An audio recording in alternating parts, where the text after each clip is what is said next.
Living History, World War II stories as told by those who were there.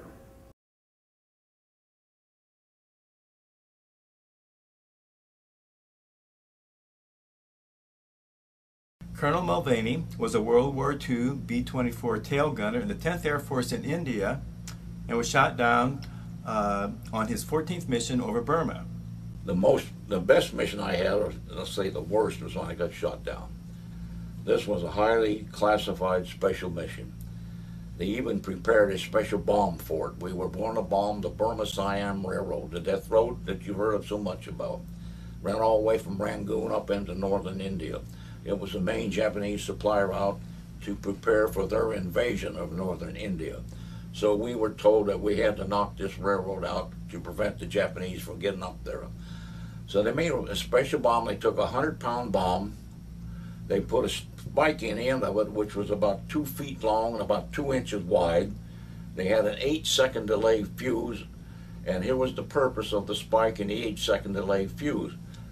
We flew at a low altitude of 300 feet along the railroad, 300 feet on a B-24. The spike would go down, penetrate, and the 8-second delay fuse would give us enough time so that when the bomb exploded, it'd blow out and blow the tracks away.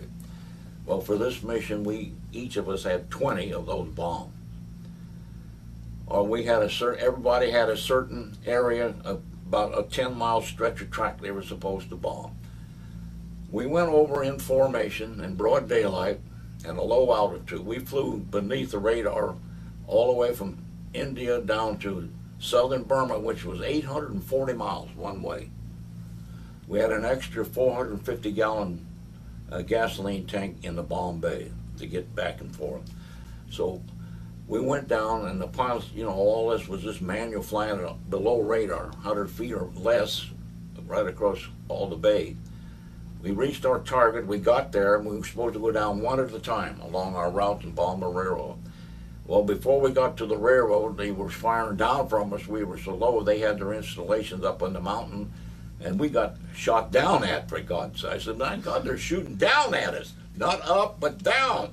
So anyhow, we went along, and we went around a curve, and here they caught us. There was a Japanese gun emplacement, machine guns and 20 millimeters.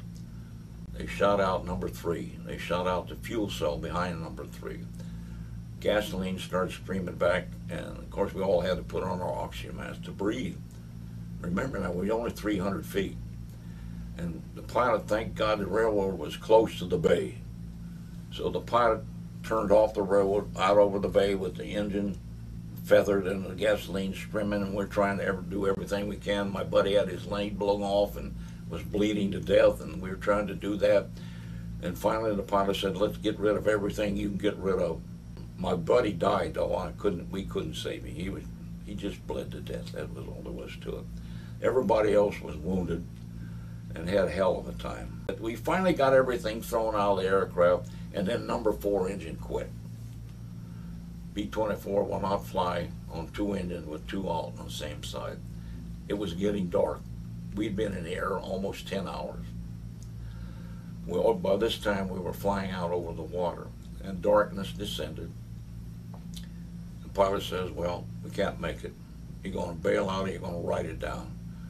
And we all said, well, we're not going to bail out this aircraft at nighttime over the Bay of Bengal. We'll go down with you.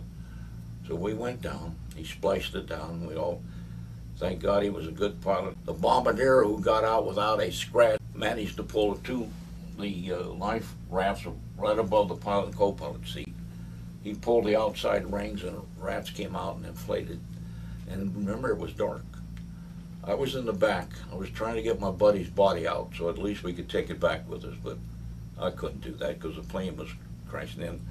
I did manage to get out, but I don't know how. To this day, I don't know how I got out of that airplane. It took about 4 hours to round everybody up and put them in the 2 life rafts we had.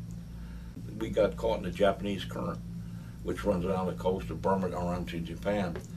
And we had drifted, we found out later, some 180 miles by the time they found us. But we were out there in the middle of the water, and we had this life raft that had this great big yellow cover on one side and blue on another. So if you put the blue over, it looked like the water on the ocean. If you put the yellow over, that was so somebody could see you. Well, we kept hearing these planes fly over. We never knew what the hell they were, Japanese or what. We were sure they were Jap, so we kept putting the blue cover on. Well, this went on for a day, that night, and the next day, and then finally, the next day we saw a little teeny, way off, a little thing about like, oh Christ, they found us. This is the Japs found us. We thought it was a Jap plane. Yeah. It was so low in the water. Well, as it turned out, it was a British Liberator crew, flying Coast Patrol. They flew right over us. And so they finally found us, and they dropped a note that said, help on the way. And they flew around us, flew around us, flew around us, and all of a sudden, they flew away and dropped a little note, help coming soon. M51 Squadron. Yeah, well, that was their outfit. And we found out later that the reason they went away so suddenly, a Jap plane had spotted them. And rather for them, Jap plane to see us, Right. they curved her. But they saved our butts, and finally they sent a PBY out, and it was late that next day. It was almost dark again. And we fired flares, and of course there's this PBY way over, just circling, and we're way over here, and the pilot said, I've got 2 flares left. When we said, well, for Christ's sake, shoot them. Somebody's got to see the damn thing. So, up in the air, and sure enough, there's this PBY, all of a sudden, comes and lands right beside it.